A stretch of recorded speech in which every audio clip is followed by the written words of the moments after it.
Le 6 avril 1917, l'Amérique entre dans la Première Guerre mondiale et envoie un soutien logistique massif à ses alliés. Le débarquement s'effectue par les ports de l'Atlantique, Bordeaux, Nantes et La Rochelle. Le but principal de leur débarquement, c'est de débarquer des marchandises, constituées de nourriture notamment, du matériel roulant, pour ensuite ravitailler aussi bien les hommes qui sont à l'arrière que sur le front.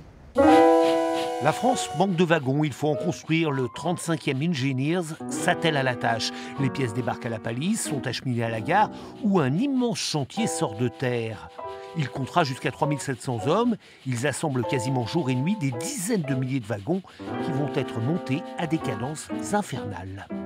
C'est énorme et les Américains s'amusent aussi à mettre en place certains records.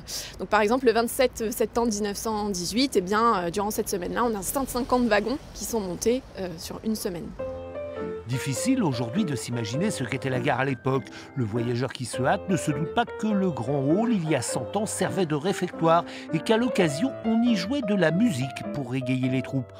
Autour, c'est toute une ville qui est sortie de terre pour abriter les Américains.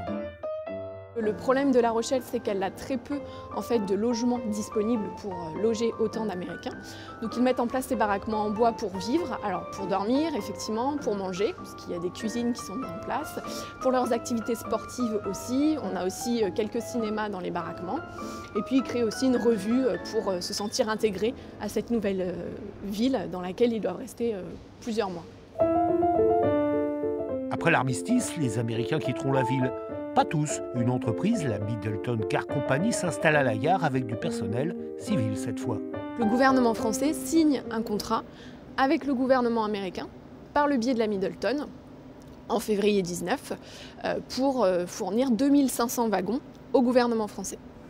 Plus tard déménagée à Étré, cette entreprise deviendra Alstom. Toute cette histoire refera surface cette semaine lors des cérémonies du centenaire pour se rappeler par exemple qu'en 1918 à La Rochelle, un habitant sur 5 était américain.